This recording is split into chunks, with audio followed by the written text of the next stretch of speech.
mentioned that I think of shooting from two sides. In the last video, we talked about the technical side. Now we'll talk about the flip side. I want the technical stuff to become more of a natural reflex, so I can concentrate on creative things, the artsy stuff.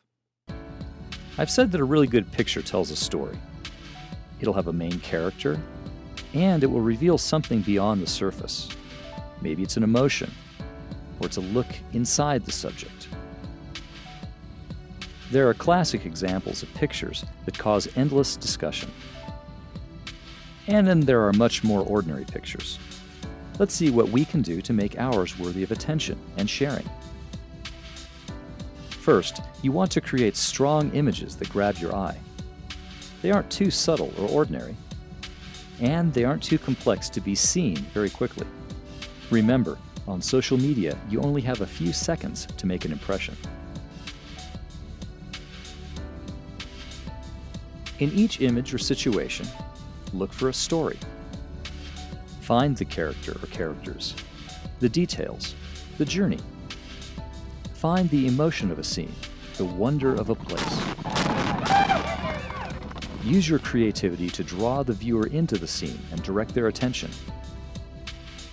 Ask yourself what's important for them to really see and understand.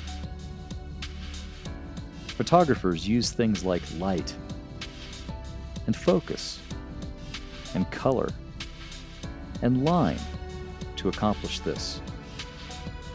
Notice how these strong images try to eliminate other things that can be distractions. Composition is a fancy word for how subjects are arranged in the shot. The small screens that most of our audience will be using favor less detail, fewer wide shots, more close shots. Photographers use principles like the rule of thirds or the golden ratio to position subjects in the frame in a way that's pleasing to the eye. If you're shooting with a modern device, you can also count on the ability to crop the photos. Some photographers recommend shooting a little wider than you might think is perfect, then shaping the image later when you can study the scene without pressure. And if it's part of your media strategy, be sure you think about leaving room for text in your shots by repositioning the subject in the frame and leaving some empty space. The position of your body is also a big deal. Zoom with your feet is a common phrase for professional photographers. Be bold. Can you find more interesting angles by holding your camera higher or lower?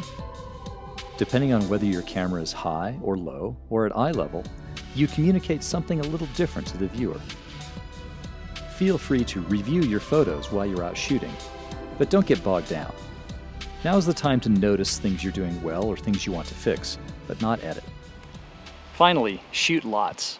At first, you'll only have a few shots that are worth using, and that's natural, even for professional photographers. But keep on going. Your goal is to develop your own intuition, and the only way to do that is to keep on shooting.